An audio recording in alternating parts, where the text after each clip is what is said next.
Swapnotori foundation, এটা ঢাকা থেকে পরিচালিত হয়। স্বপ্নতরী ফাউন্ডেশনের উপলক্ষে আমাদের শেখ যে সম্রাটের মাধ্যমে একটি বৃক্ষরোপণ কর্মসূচি চালু হয়েছে। আজকে বাংলা শুভ নববর্ষকে কেন্দ্র করে সেই বৃক্ষরোপণ কর্মসূচিটা চালু হয়েছে।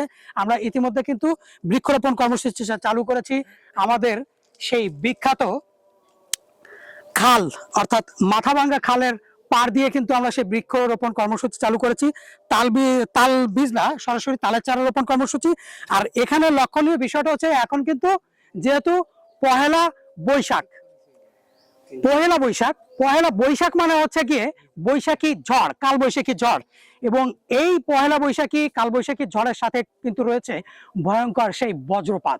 অর্থাৎ আমরা সেই বজ্র নিরোধক তাল গাছ রোপণ করতেছি। আশেপাশে প্রচুর কৃষি এলাকা, এই এলাকায় প্রচুর মানুষ কৃষি কাজ করে, এমনকি বৈশাখ মৌসুমেও। এখন বৈশাখী মৌসুম, বজ্রপাতের মৌসুম।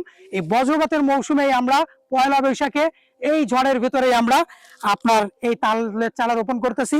এই তালের চারা রোপণের মানে এই তালের চারা কিন্তু আমাদের আলোর মিছিলের একজন রেস্কিউয়ার, একজন একনিষ্ঠ কর্মী সজল কুমার বিশ্বাস কিন্তু এই তালের বীজ থেকে এই তালের চারা সে নিজে উৎপাদন করেছে। গবেষণা 3 বছর, এবং এখানে প্রয়োগ হচ্ছে গিয়ে গত বছর থেকে এই বছর পর্যন্ত এই তালের চারা বয়স 1 বছর। সুতরাং এটার 3 বছর ধরে গবেষণা করে আপনার 1 বছর প্রয়োগের মাধ্যমে কিন্তু এই তালের চারা তৈরি করা সম্ভব হয়েছে। এবং এই তালের চারা তার কাছ থেকে ক্রয় করে নিছে কিন্তু স্বপ্নতরী ফাউন্ডেশন, এবং এটা সার্বিক তত্ত্বাবধান এবং ব্যবস্থাপনায় রয়েছে শেখ সম্রাট ফিরোজ। তো আমরা তাদেরকে অসংখ্য ধন্যবাদ জানাই। এবং কিভাবে এই তালের চারা উদ্ভাবন করা সম্ভব হয়েছে এবং কিভাবে পরিচর্যার মাধ্যমে এটি আসলে সফলতায় পরিপূর্ণ করছে, সেই বিষয়ে আমরা কিন্তু এখন সজল কুমার বিশ্বাসের সাথে কথা বলবো। ধন্যবাদ তারেক ভাইকে এই কথাটা তুলে ধরার জন্য বা আমাকে তুলে ধরার সুযোগ করে দেওয়ার জন্য। তো তাল গাছের চারা উৎপাদনের জন্য আমি দীর্ঘদিন গবেষণা করছি, এবং আমি অনেকবার এই তালের চারা উৎপাদনের জন্য চেষ্টা করছি। তো চেষ্টা করে দেখা যায় যে এই তালের শিকড়টা অনেক গভীরে চলে যায়, আমি আর ওই শিকড় সহ তুলে আনতে পারি না। তারপরে দেখা যায় যে প্যাকেটে দিতে গেলে প্রচুর মাটি দিতে হয়, অনেক সমস্যা। এইগুলো চড়াই উতরাই পার করছি, প্রায় 2 বছর ধরে আমি স্ট্রাগল করছি। এবং গত বছর যখন লাগাই, গত বছর সম্পূর্ণ স্ট্রাগল আমি কি কি কারণে করছিলাম সেই সমস্ত কারণগুলোর চিহ্নিত করে সেইগুলো সমাধান করে তারপরে চারা উৎপাদন করি। এবং এই বছর আমি সফলতায় পৌঁছাইতে পারছি তালের চারা উৎপাদনে। এই জন্য আমাকে আমাদের আলোর মিছিলের সব প্রায় প্রত্যেকটা সদস্যবর্গ আমার মানসিকভাবে এমনকি ফাইন্যান্সিয়াল ভাবে সাপোর্ট করছে, যার কারণে এই স্বপ্ন এখন বাস্তব, তালের চারা উৎপাদন করা সম্ভব হয়েছে।